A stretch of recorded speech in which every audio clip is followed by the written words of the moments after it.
Assalamualaikum warahmatullahi wabarakatuh.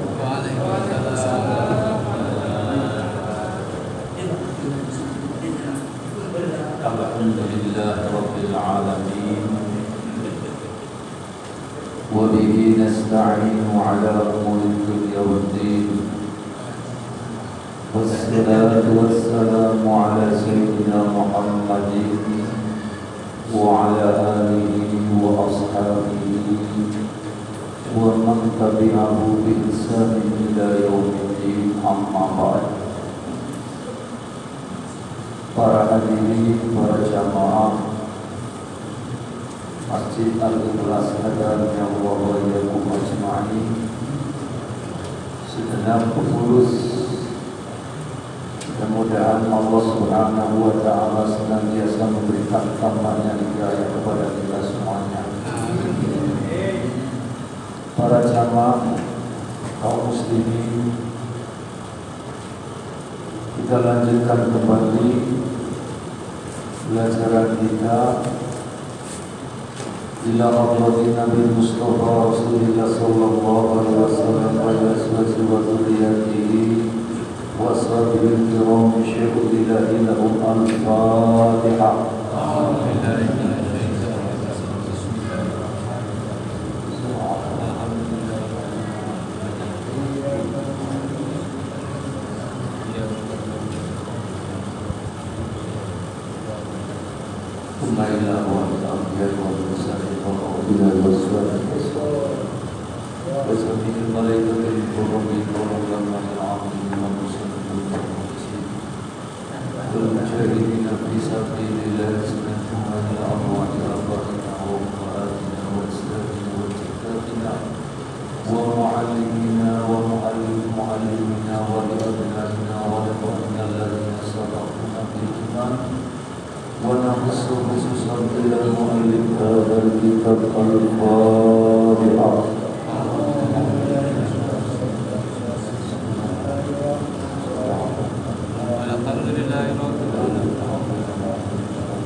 Bismillahirrahmanirrahim. Wa ghuslu jami'il abwani wal arwahi wajibun illa qawla as-subhi alladhi lam yakul ta'ama fa innahu yaqulu yushil ma'i alayhi.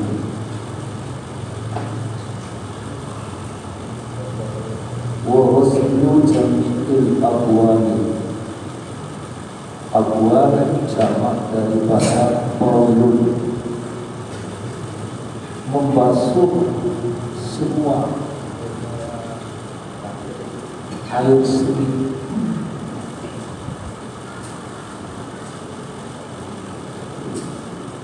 kencing atau air seni itu dibasuh. Wal arwahi, termasuk juga kotoran manusia. Jadi kotoran manusia termasuk air seninya itu dibasuh semua, wajibun, hukumnya wajib. Illa baula sobi, kecuali air seninya anak kecil. As-sobi, anak kecil tapi anak yang laki-laki. Kalau anak kecil yang perempuan, as-sobiyati, as-sobi alladzi lam yakul ta'ama, yang anak kecil tadi itu mengkonsumsi makanan. Jadi belum dikasih makan bubur, belum dikasih makan nasi, belum dikasih makan apa-apa kecuali ya, yang ia makan itu hanya ASI. Kalau di dalam Al-Quran ya, seorang ibu menyusukan anaknya haulaini kamilaini 2 tahun penuh. Tapi faktanya kan biasanya nggak sampai 2 tahun gitu. Kadang baru setahun lebih gitu, 1,5 tahun, apalagi sudah 2 tahun itu sebelum 2 tahun sudah mau muncul lagi anak yang berikutnya. Nah, biasanya kemudian lebih awal disamping. Samping itu artinya dipisahkan. Nah, orang-orang di zaman dulu, zaman jahiliyah di Arab Saudi, itu dulu kalau dulu namanya bukan Saudi ya, disebut Arab Saudi itu setelah dipimpin oleh rajanya itu Ibnu Saud, maka kemudian namanya Al-Mamlakatus Saudiyah. Zaman dulu sebelumnya tidak ya, Arab saja kan. Jadi kebiasaan mereka, ibu-ibu kalau punya anak, nanti biasanya disusukan kepada orang lain.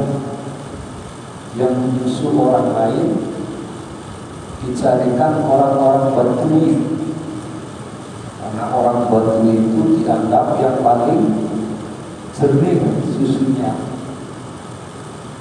Termasuk Rasulullah SAW sendiri waktu masih kecil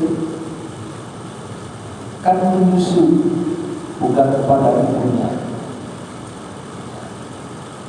Namanya siapa? Halimatus Sa'diyah. Ada yang memelihara lagi namanya Suwaibatul Aslamiyah. Itu waktu kecil disusukan kepada orang lain. Hanya kalau umpamanya ada seorang ibu punya anak, terus kebetulan ibunya terkena penyakit kanker payudara yang tidak mungkin bisa memberikan ASI kepada anaknya, maka boleh saja mencari ibu lain untuk menyusukan. Sebab ASI itu lebih baik daripada susu formula. Tetapi kewajiban bagi seorang ayah untuk membayarnya. Jadi ibu yang telah menyusui anaknya tadi berarti orang lain, itu harus dibayar.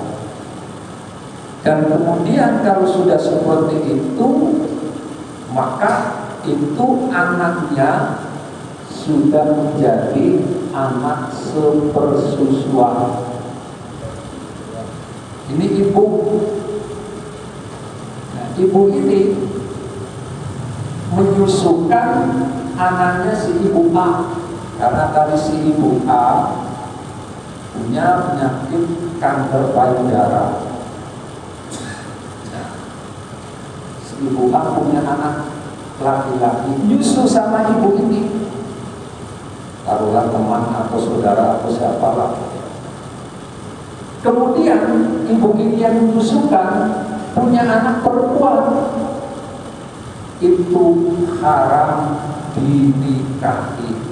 Namanya saudara sepersusuan. Sudah satu darah, haram dinikahi. Nah, awalnya haram dinikahi kalau 10 kali nyusunya. Awalnya dari 10 kali kemudian turun 5 kali dan mengenyangkan. Setelah 5 kali turun lagi, walaupun cuma sekali menyusu, maka itu namanya sudah menjadi rodoah, saudara sepersusuan. haram dinikahi. Maka yang 10 kali, hukum yang 10 kali dihapus, hukum yang 5 kali juga dihapus, tidak berlaku. Yang berlaku yang sekali, walaupun cuma sekali, tetap namanya rodoh. Saudara kalau sudah saudara sepersusuan seperti itu, berarti ini yang laki-laki ini sama perempuan anaknya ibu ini tadi tidak batal, termasuk sama ibunya yang menyusukan tidak batal. Kalau suami istri batal kan? Batal. Suami istri itu tetap batal. Suami istri itu bisa jadi orang lain lagi, Pak. Kalau suaminya menceraikan istrinya, maka kemudian istrinya disebut mantan istri, suaminya disebut mantan suami. Haram lagi berhubungan badan, sudah haram lagi karena sudah cerai. Tapi kalau untuk mertuanya tidak ada. Menantu laki-laki dengan mertua perempuan itu tidak batal, walaupun menantunya anaknya ibu tadi sudah diceraikan. Sebab itu sudah menjadi mertua, maka nggak boleh menyebut mantan mertua, nggak boleh. Termasuk menyebut mantan anak juga nggak boleh. Jadi anaknya ikut istrinya. Nah, si bapak ini yang punya anak sudah cerai sama istrinya, kan anaknya ikut istrinya. Suatu saat ketemu, anaknya ketemu sama bapaknya. Nah, bapaknya punya teman. Nah, teman itu nggak tahu kalau itu anaknya. Lalu bapaknya bilang, ketika si temannya itu siapa? Bapaknya bilang, itu mantan anak saya. Boleh nggak? Nggak boleh. Walaupun ikut istrinya tetap disebut anak, tidak boleh disebut mantan. Jadi ada 3 yang tidak boleh disebut mantan: mertua, anak, dan guru juga tidak boleh disebut mantan. Tapi masih banyak juga orang itu mantan guru saya dulu waktu di SD namanya. Tidak boleh disebut mantan. Yang ada mantan itu lurah, camat, bupati, wali kota, gubernur, menteri, presiden. Itu kalau sudah tidak menjabat namanya mantan. Tapi kalau yang 3 itu tidak boleh disebut mantan. Jadi itu yang disebut rodoah. Makanya dulu Rasulullah pernah ibtolul tabanni. Ibtolul tabanni itu artinya membatalkan anak angkat.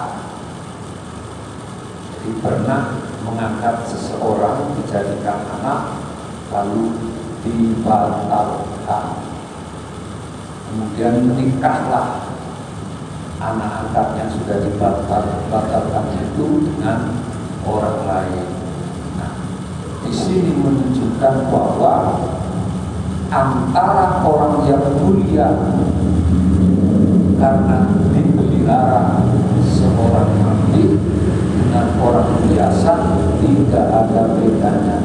Nikah, kalau sudah nikah berarti sah. Sekarang ada yang menganggap dirinya sebagai keturunan Rasul, lalu kalau menikah dengan orang lain itu dianggapnya sebagai perbuatan zina. Itu fatwa yang tersesat seperti itu. Kalau sudah nikah, jadi kalau mereka punya anak perempuan dinikahi oleh orang biasa seperti kita ini, maka mereka menganggap pernikahannya tidak sah dan dia berbuat zina. Tapi kalau laki-lakinya dari mereka, perempuannya dari kalangan kita nikah, bisa artinya sah. Dari mana dalilnya seperti itu? Tidak ada. Itu adalah fatwa sesat. Nah, sebuah pernikahan yang telah dilaksanakan, masalah hukum itu nanti beda urusannya. Tapi yang jelas, mau orang kaya mau orang kaya nikah dengan orang miskin, maka sah pernikahannya. Pejabat tinggi, menteri, anaknya menikah dengan anaknya kepala desa, nggak ada masalah, sah. Pernikahan itu tetap sana. Ini yang mempunyai pendapat-pendapat seperti itu karena memang mereka menginginkan sebuah kasta-kasta. Nah, padahal di dalam Islam itu kasta-kasta itu telah dihilangkan. Sudah tidak ada kasta-kasta lagi. Semua manusia itu sama. Yang mulia di sisi Allah adalah hanyalah orang-orang yang beriman dan bertakwa serta berilmu. Ya, jadi ya ayyuhan nas inna khalaqnakum min dzakarin wa untha wa ja'alnakum syu'uban wa qabaila lita'arafu inna akramakum indallahi atqakum. Sesungguhnya yang paling mulia di antara kalian adalah orang-orang yang bertakwa, bukan dari nasabnya. Apalagi setelah nasabnya ini diteliti, ternyata tidak terkonfirmasi. Tadi sebuah kebohongan seperti itu. Bapak-bapak, para jamaah sekalian, jadi ini membersihkan air kencing kotoran manusia itu adalah hukumnya wajib. Illa baulas sobiyi, kecuali air seninya anak kecil, alladzi lam ya'kul ta'ama, yang belum mengkonsumsi makanan, fa innahu ya'kulu bi rasyil ma'i alaihi, maka itu dapat suci hanya dengan cara menciprakan air di atasnya. Jadi bukan suci dengan sendirinya, tetap suci tapi cukup menciprakan. Nah, kalau yang lain tadi masuk di dalam najis, namanya najis mutawassithah, najis pertengahan. Lalu najis yang berat itu adalah najis mughallathah. Ada 3. Najis mughallathah itu seperti anjing dan babi. Nah, mutawassithah umpamanya muntah, darah, nanah, kemudian juga termasuk air seni, kotoran manusia, kotoran binatang-binatang, itu najis mutawassithah, maka harus dibersihkan. Makanya kalau kita mencuci pakaian yang terkena najis, itu yang lebih baik terakhir itu dibilas. Itu waktu membilas pakaian yang terkena najis, itu jangan airnya langsung masuk di bak sekalian. Jadi ketika membilas pakaian yang terkena najis itu adalah airnya dari keran. Jadi bajunya dipegang satu, yang itu terus airnya dari keran, muncul terus, lalu nggak langsung diperas itu. Tapi kalau jadi satu, itu dikhawatirkan di situ juga masih ada najisnya. Nah, ya. Ini sebuah ajaran didasarkan pada sebuah hadis, an-nadhafatu minal iman. Di bersuci itu, kebersihan itu adalah sebagian daripada sebagian, bukan rukun iman, bukan. Kalau rukun iman itu ada 6, tapi ini sebagian. Sebagian iman itu banyak, Pak. kebersihan sebagian daripada iman, rasa malu sebagian daripada iman, menghormati tetamu sebagian daripada iman. Mangkana yu'minu billahi wal yawmil akhir, ya, terus fal yukrim dhaifahu kan begitu. Kemudian juga membuang duri di tengah-tengah jalan itu juga sebagian daripada iman. Makanya kemudian ada sebuah kitab yang diberi judul Subbul Iman, cabang iman. Nah, cabang iman itu ada 70 lebih.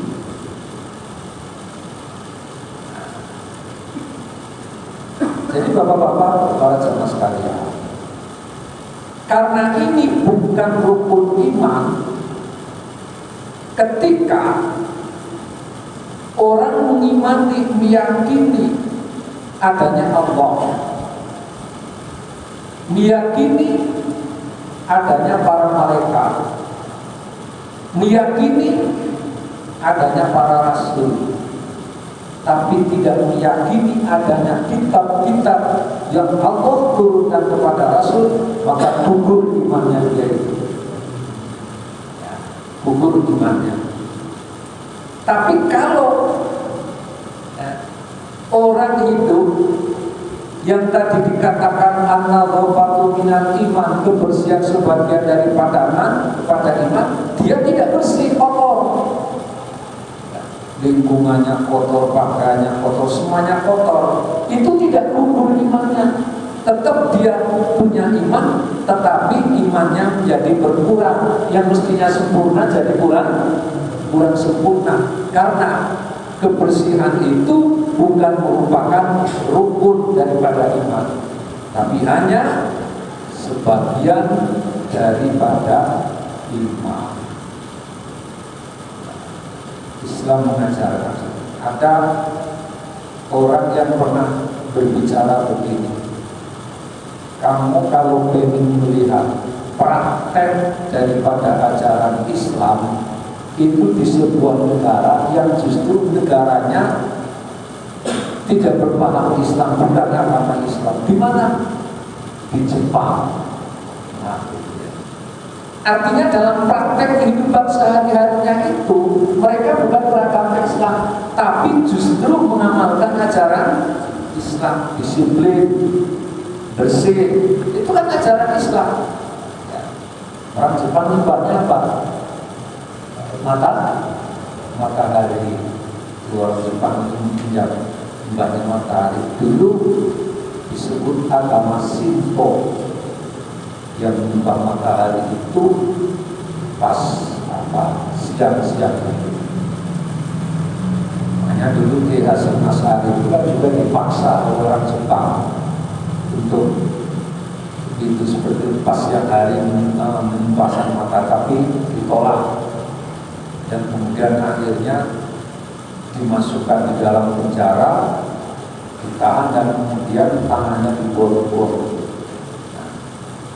Pejuang dari Indonesia, dan beliau ini seorang ulama, satu-satunya ulama yang punya gagasan, punya motto hubbul waton minal iman, cinta tanah air sebagian daripada iman. Itu bukan hadis. Kalau orang yang nggak tahu disebutnya hadis. Kalau hadis kan berarti sabda Rasulullah. Jadi bukan sabda Rasulullah, tapi ucapannya Ki Hasyim Asy'ari. Hubbul waton minal iman, cinta tanah air sebagian daripada iman. Itu kalau dijelaskan maksudnya dua. Hubbul waton itu artinya nasionalis, minal iman itu artinya religius. Karena itu NU berpandangan terhadap sebuah negara sudah final, ya. Artinya bahwa negara ini sudah final, tidak ada lagi perubahan-perubahan. Tinggal bagaimana orang-orang tersebut memaknainya, karena ada sebagian yang menginginkan negara ini menjadi sistem khilafah.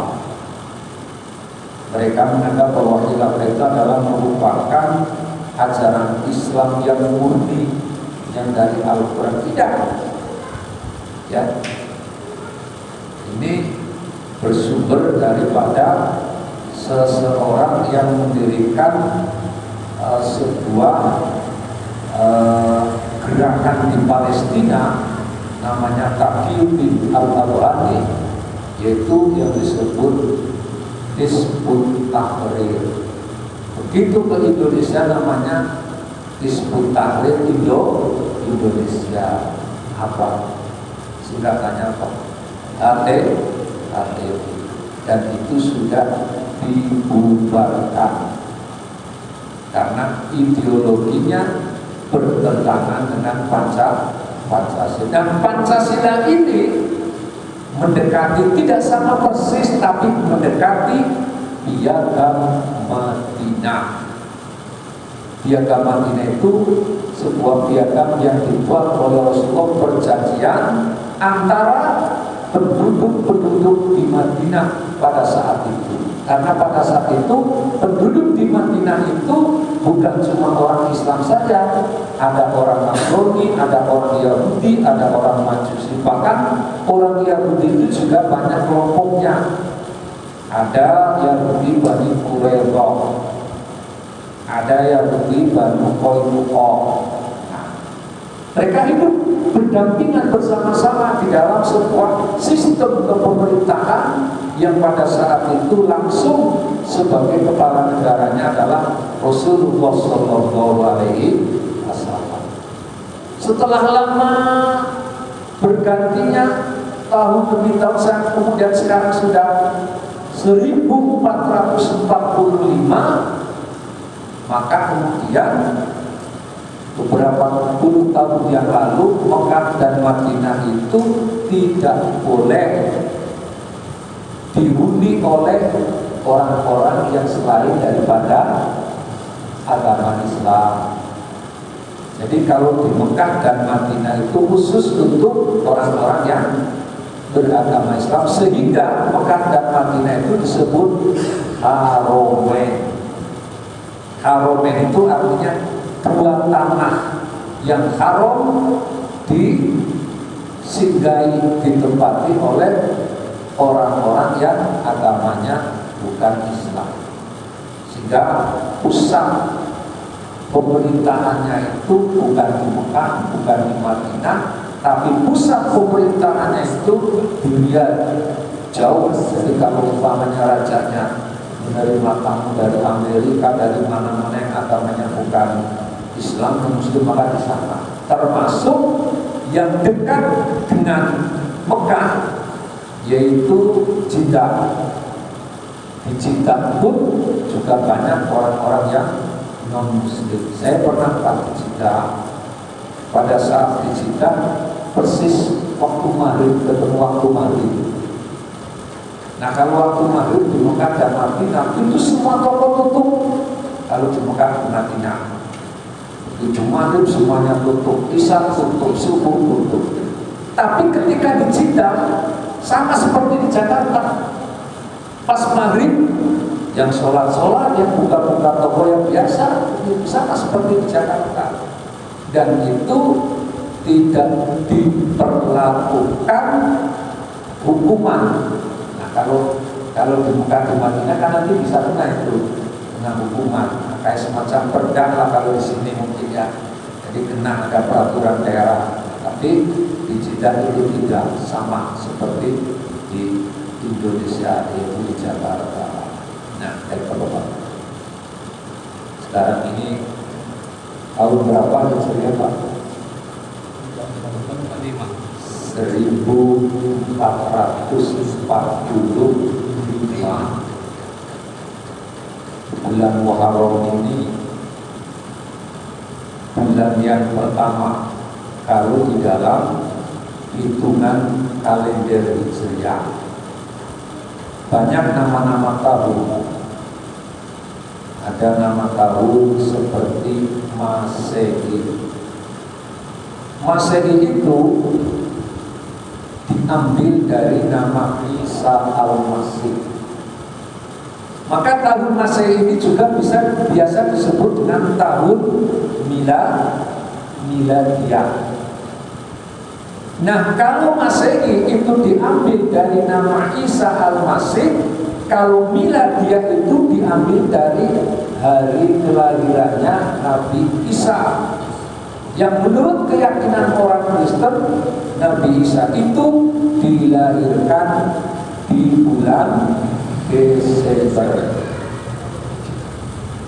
Tapi kita tidak meyakini. Saya pernah belajar Al-Adyan itu perbandingan agama. Itu bahwa Nabi Isa dilahirkan itu di musim rontok atau musim gugur. Jadi ibunya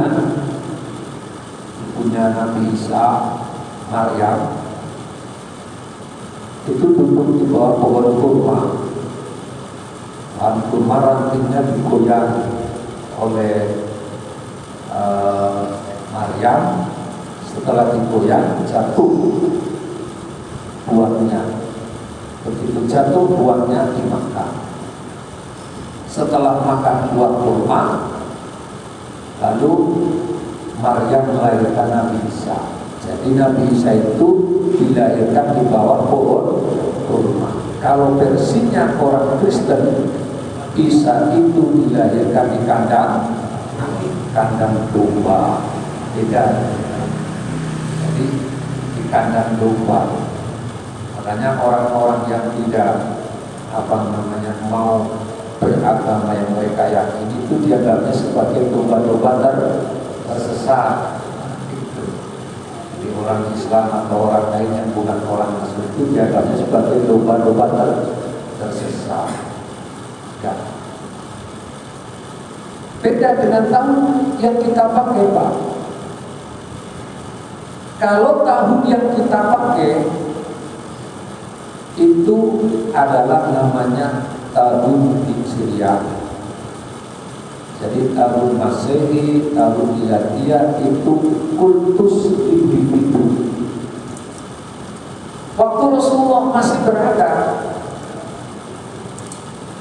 hitungannya namanya apa? Apalagi waktu Rasulullah baru lahir itu dikenal dengan tahun gajah.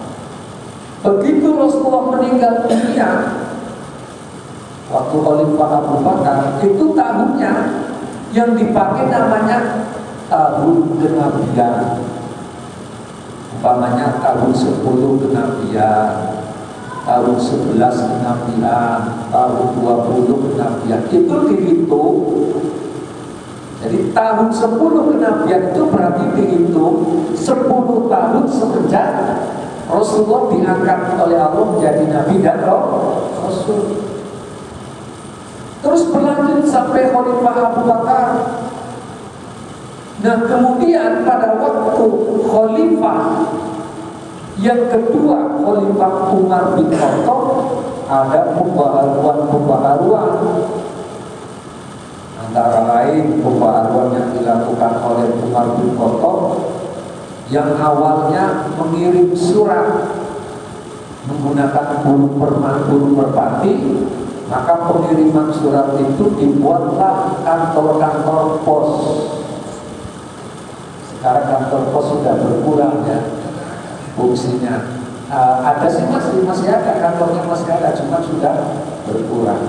Dulu waktu saya masih di pesantren saja, orang tua saya kalau ngirim uang pakainya kantor pos, namanya pos wesel. Belum ada bank pakai ATM waktu itu, belum ada tahun 80-an. Tuh. Kalau sekarang sih sudah zaman maju, sudah luar biasa. Ngirim uang nggak usah ke kantor pos, nggak usah ke bank, nggak usah ke ATM, bisa dari dalam kamar pakai apa? Tapi hati-hati, yang sudah secanggih seperti itu kejahatannya juga lebih canggih. Kemarin saya dapat informasi ada orang itu uangnya berapa? 2 290 juta rahim di Bank BRI. Jadi di-hack apakah istilahnya tidak di-hack terus kemudian dikirim pakai WA atau apa bentuknya PDF, kemudian orang tersebut membuka. Nah, begitu dibuka kita kelihatan semua aplikasi kita langsung diambil alih oleh orang tersebut. Makanya hati-hati. Jadi kejahatannya sudah lebih canggih lagi. Nah, akhirnya uangnya dipindah oleh orang tersebut. Nah, ini kantor pos yang tadinya menggunakan bom merpati. Nah, kemudian sesudah itu termasuk pembaharuan yang dilakukan oleh Umar bin Khattab. Kalau masa Rasulullah namanya masa perjuangan. Begitu masa perjuangan dilanjutkan oleh Abu Bakar, belum ada pemikiran bahwa memang sudah ada kayak semacam menteri-menteri dan segala macamnya itu sudah ada gubernur, tapi masih lillahi ta'ala. Begitu zamannya Umar bin Khattab, ada sistem penggajian. Yang jadi menteri digaji, yang jadi wakil digaji, yang jadi gubernur digaji. Itu mulai zamannya Umar bin Khattab. Nah, kemudian ini yang menjadi dasar pemikiran bahwa umat Islam perlu punya kalender tersendiri. Maka dibuatlah sebuah kalender perhitungan, yaitu tahun bagi umat Islam. Maka muncullah pendapat yaitu tahun Hijriah. Nah, tahun Hijriah ini diambil dari peristiwa hijrahnya Rasulullah SAW dari Mekah ke Yasrib yang sekarang namanya Al-Madinatul Munawwarah. Apa yang jadi latar belakang pemikiran? Dasar pemikirannya apa? Oh, hijrahnya Rasulullah dijadikan sebagai nama tahun. Dasar pemikirannya adalah karena hijrahnya Rasulullah dari Mekah ke Madinah merupakan tonggak awal keberhasilan dakwah Rasulullah SAW di dalam menyampaikan ajaran Islam. Jadi bapak-bapak, Rasulullah kan 2 periode selama 23 tahun. 13 tahun lamanya di Mekah menyampaikan ajaran-ajaran Allah, menyampaikan ajaran Islam. Itu hanya beberapa gelintir orang yang mau mengikutinya. Pertama kan di kalangan keluarganya dulu yang dekat-dekat, lalu sahabat-sahabatnya gitu kan. Setelah ada sahabat-sahabatnya, orang-orang yang dekat masuk Islam, mau mengikuti ajaran Rasulullah, maka orang-orang kafir Quraisy melakukan penganiayaan, disiksa, diintimidasi, diembargo ekonomi. Bilal bin Rabah diseret di tengah-tengah padang pasir, ditumpuk dengan batu-batu. Ammar bin Yasir bergaji sampai terbelah menjadi 2. Nah, ini di Mekah. Dan selama 13 tahun itu hanya beberapa puluh orang yang mau mengikutinya, sehingga Allah Subhanahu wa Ta'ala menyuruh Rasulullah dan sahabat-sahabatnya itu untuk meninggalkan Mekah menuju Yasrib, yang peristiwa itu dikenal dengan istilah hijrah. Nah, kebetulan ini tahun hijriah, jadi saya tambah sedikit supaya kita mengenal apa sih sesungguhnya kok ada tahun namanya tahun hijriah. Maka sahabat-sahabat suruh berangkat lebih dulu.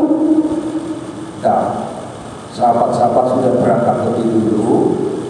Orang-orang kafir Quraisy yang ada di Mekah mengetahui hal itu. Maka besarlah orang-orang kafir Quraisy.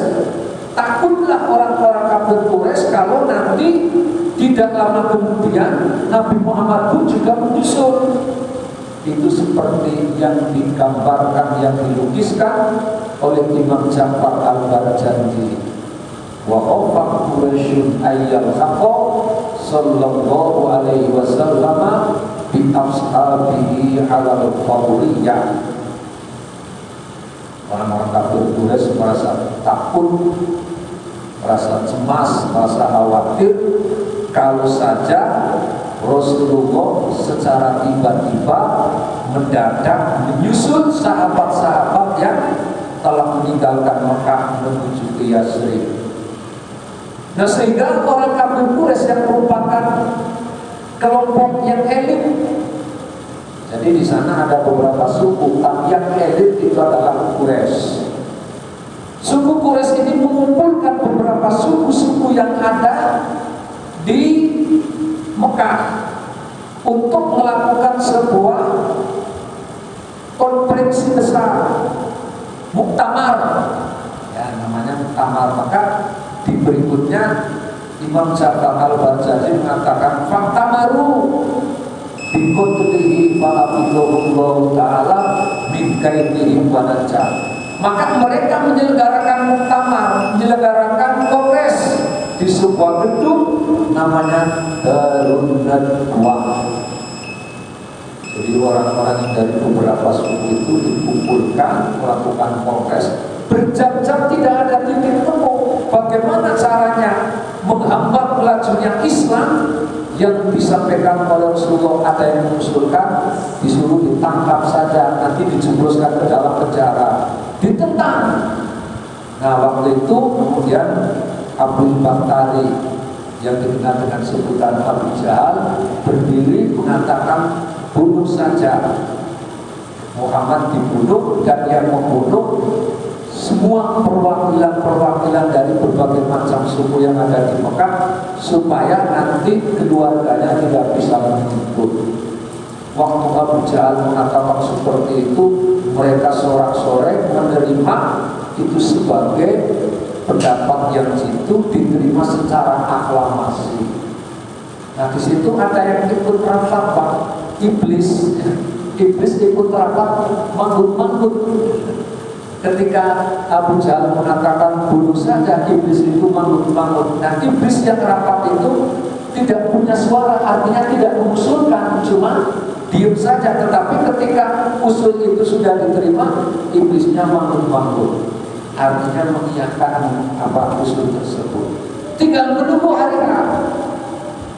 Begitu sudah sampai hari H-nya, sebagaimana hasil kesepakatan rapat dari berbagai macam suku yang ada di Mekah, maka semua bodyguard yang ada di Mekah dari berbagai suku itu diperintahkan untuk mengepung rumah Rasulullah SAW pada malam hari. Dikepunglah rumah Rasulullah. Pada saat rumah Rasulullah dikepung, maka kemudian malaikat Jibril turun menyampaikan informasi kepada Rasulullah, segera meninggalkan Mekah, susul sahabat-sahabat yang telah lewat, yang telah berangkat. Rasulullah melihat dari ventilasi penuh, cukup apapun dengan apa senjata-senjatanya, tameng juga ada. Lalu Rasulullah memanggil Ali bin Abi Thalib, disuruh tidur di ranjangnya Rasulullah. Ali, kamu tidur di ranjang saya. Tidur berselimut, kemudian Rasulullah membaca ayat waja'alna min baini aydihim sadda wa min khalfihim saddan faghshaynahum fa hum la yubsirun. Habis membaca ayat itu, Rasulullah mengambil tangannya disebarkan. Rasulullah keluar dari rumah, tidak ada satupun yang melihat. Pertanyaannya, waktu Rasulullah keluar dari rumah mereka tidak melihat, kira-kira tidur semua atau bagaimana? Nah, ayat itu namanya ayat mutasyabihat multi tafsir. Bisa diartikan pada saat Rasulullah keluar dari rumah, mereka semuanya tertidur, tidur berat. Nah, bisa juga diartikan pada saat Rasulullah keluar dari rumah, sesungguhnya mereka itu tidak tidur, mereka melek, tapi matanya dibutakan oleh Allah sehingga mereka tidak melihat Rasulullah ketika keluar dari rumah. Ditanya lagi, dikejar pertanyaan, nah kira-kira yang benar mana? Tidur semua atau mereka melek tapi tidak melihat? Maka jawabnya betul semua. Loh, bisa betul semua? Ya bisa. Kenapa? Karena bagi Allah Subhanahu wa Ta'ala menidurkan semua orang yang ada di luar walaupun jumlahnya ratusan bukan hal yang mustahil. Termasuk juga hal yang mudah, bukan sulit. Ketika Rasulullah keluar dari rumah, sebenarnya mereka melek tapi mereka tidak melihat. Allah Maha segala-galanya yang tidak bisa dijangkau oleh pikiran manusia. Keluar, ditunggu-tunggu lama kok nggak keluar.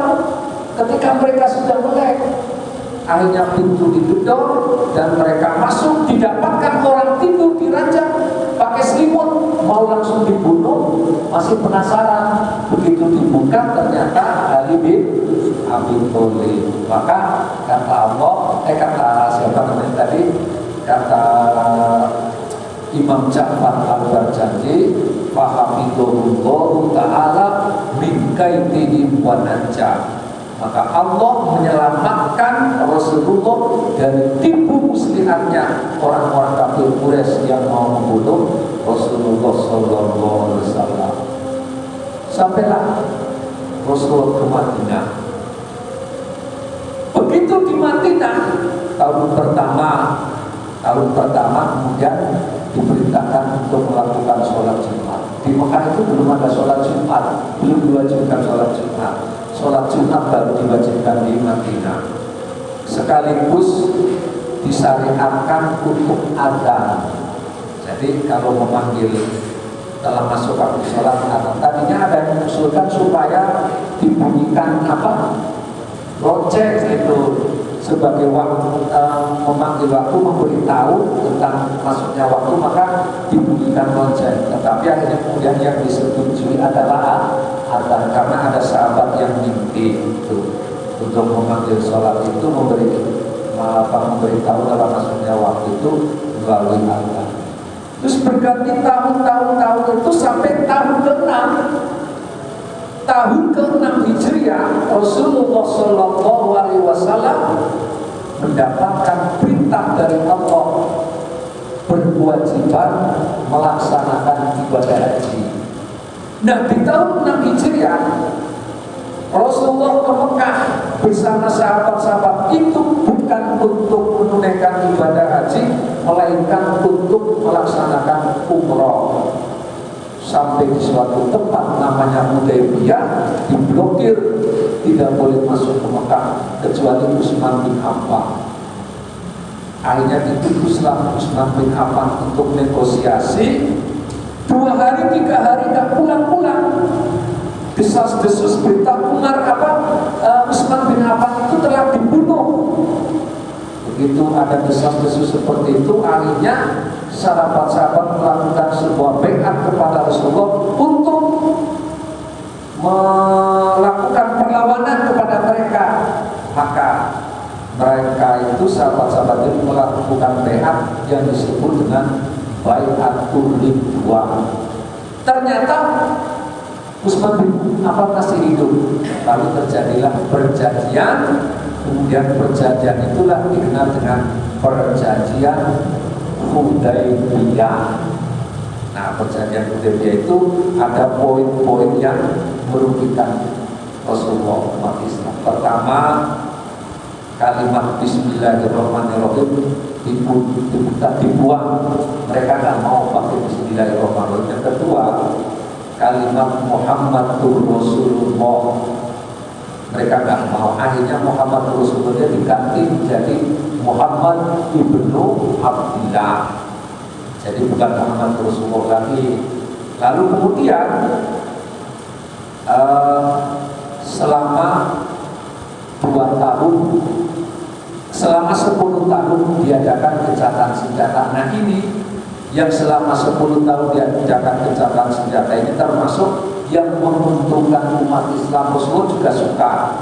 Artinya apa? Berarti selama 10 tahun tidak ada peperangan. Kemudian baru nanti 2 tahun lagi baru diperbolehkan masuk ke Mekah untuk menunaikan ibadah haji. Nah, karena itulah maka tahun itu gagal, tidak jadi umroh, pulang lagi ke Madinah. 2 tahun kemudian, tahun 8 Hijriah, Rasulullah dan umat Islam, sahabat-sahabat Muhajirin, sahabat Ansor, penduduk dari Madinah beramai-ramai ke Mekah untuk menunaikan ibadah haji. Tapi datangan kosong, artinya siap-siap juga kalian kalau nanti diserang ada persiapannya gitu untuk menunaikan ibadah haji. Nah begitu sampai ke Mekah, orang-orang kafir Quraisy yang 11, 12, 13, 14, 15 tahun yang sebelumnya telah mengintimidasi, menyiksa, mengembargo ekonomi, bahkan ada yang membunuh, mereka itu betapa ketakutan dengan jumlah umat Islam yang banyak yang dikomando oleh Rasulullah pada saat itu. Kemudian Rasulullah tahu apa yang sedang mereka takutkan, apa yang mereka besarkan. Rasulullah tahu karena diberitahu oleh malaikat Jibril. Maka pada saat itu kemudian Rasulullah berpidato, al-yawma yawmul marhamah. Hari ini hari kasih sayang, hari ini hari perdamaian. Sudah tidak ada lagi permusuhan antara kalian dan antara kami. Barang siapa yang masuk ke rumahnya Abu Sufyan, maka pasti dijamin aman. Dan barang siapa yang masuk ke Masjidil Haram, maka pasti dijamin aman. Itu pidato Rasulullah yang seperti itu didengar oleh seluruh manusia yang ada di Mekah, termasuk penduduk-penduduk Mekah. Akhirnya mereka berpikir, ternyata Islam yang diajarkan oleh Rasulullah, walaupun Rasulullah dan sahabat-sahabatnya itu terlunta-lunta bertahun-tahun lamanya disiksa, dianiaya, diintimidasi, diembargo ekonomi, diperlakukan tidak manusiawi, ternyata dalam kondisi kuat seperti itu tidak ada sedikit pun dendam kepada mereka. Nah akhirnya pada saat itu, karena mereka tahu bahwa Islam yang diajarkan oleh Rasulullah penuh kasih sayang, maka kemudian penduduk Mekah pada saat itu langsung berbondong-bondong untuk menyatakan diri masuk Islam, termasuk Abu Sufyan masuk Islam pada saat itu. Nah saat itulah kemudian turun surat dari Allah, yaitu surat An-Nasr.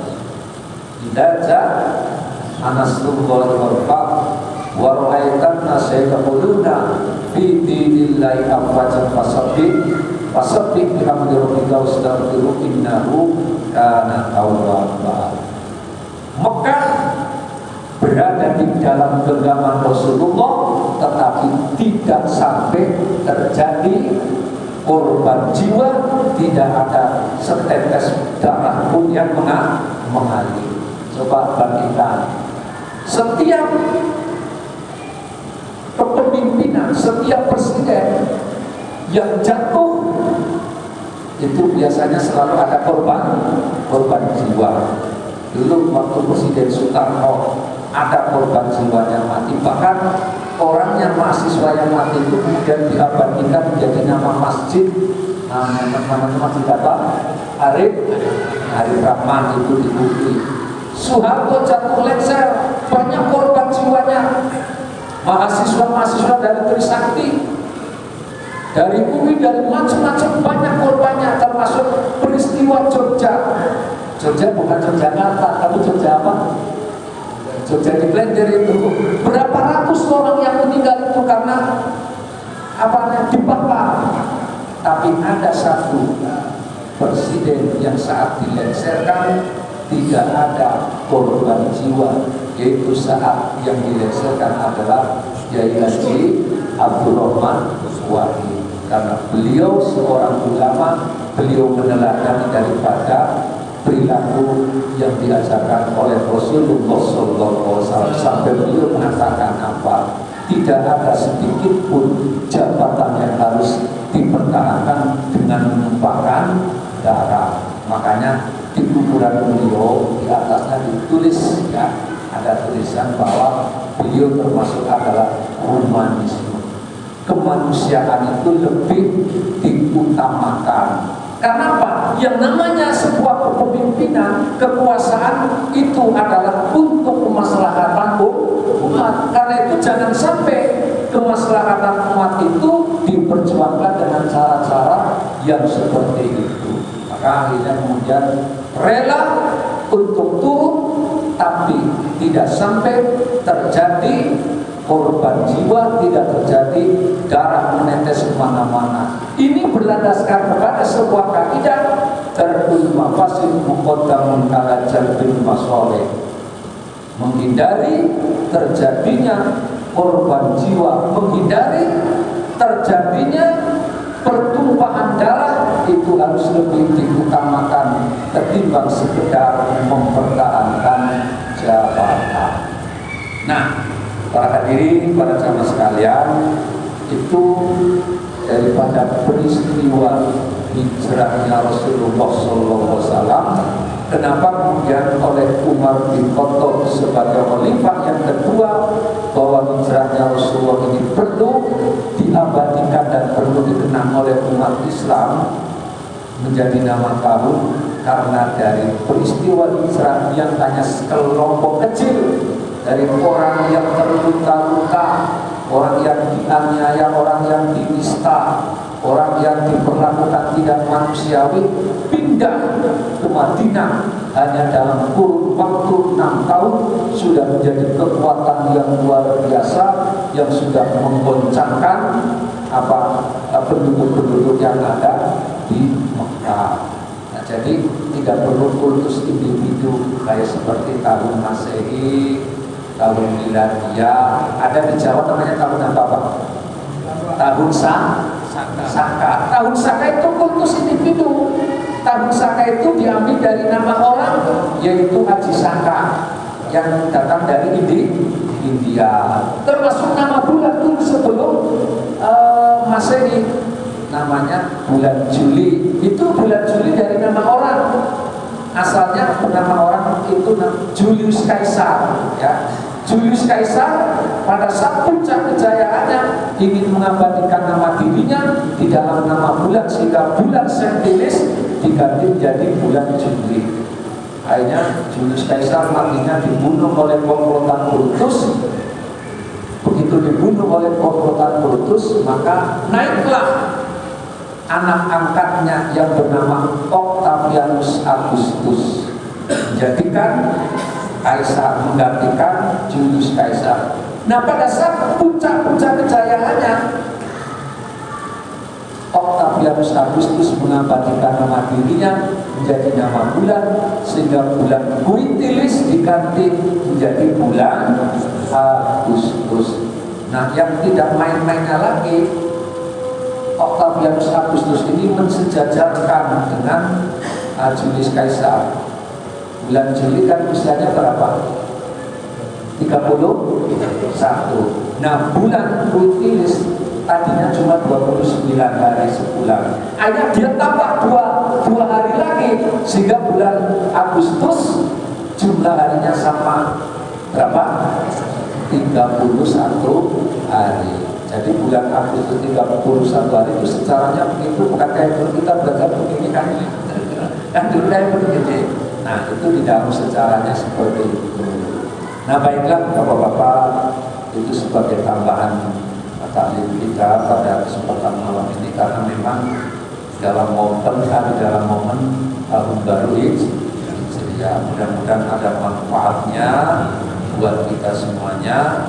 Dan sekarang ini sudah tidak ada lagi pengertian hijrah secara fisik sebagaimana yang disabdakan oleh Rasulullah, al-muslimu man salimal muslimuna min lisanihi wa yadihi wal muhajiru man hajara mana Allah. Yang disebut orang muslim yaitu orang yang mana orang-orang lain itu selamat dari lisan dan dari tangannya. Jadi tangannya tidak mudah menempeleng, lisannya tidak mudah untuk menyakiti orang lain, menjaga lisannya ya. Karena lisan ini bisa menjadikan orang itu sakit karena lisan yang tidak bisa dijaga.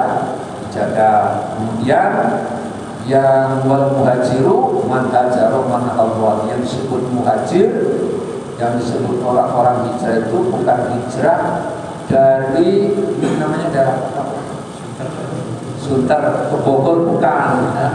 Itu bukan muhajir. Yang disebut muhajir itu orang-orang yang hijrah, yang meninggalkan terhadap semua apa yang dilarang oleh Allah Subhanahu wa Ta'ala. Baik, sampai di sini. Sebelum diakhiri ada yang mau ditanyakan, silakan. Ya, silakan. Assalamualaikum warahmatullahi wabarakatuh. Waalaikumsalam warahmatullahi wabarakatuh. Tanya Pak Ustaz, Ya. kalau selesai sholat maghrib bisa subuh, kadang imamnya nggak baca doa, supaya nggak ngerti apa-apa bingung. Suaranya nggak ada gitu loh Pak Ustaz. Nggak baca doa apa maksudnya kunut? Baca doa selesai sholat maghrib atau isya atau subuh seperti biasa. Ya, maksudnya zikir gitu. Ya enggak, ya baca doa bukan baca doa. Oh ya, doa. Dan kita yang saya jujur belum bisa apa-apa, bingung mau baca. Sering keluar kota, Ya.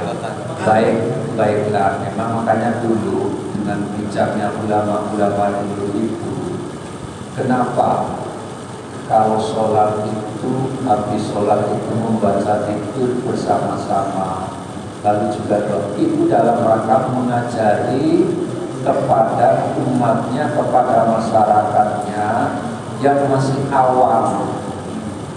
Tapi ada mungkin yang kayak begitu menganggap bahwa itu tidak ada perintah, disebutnya bid'ah, jangan-jangan seperti itu.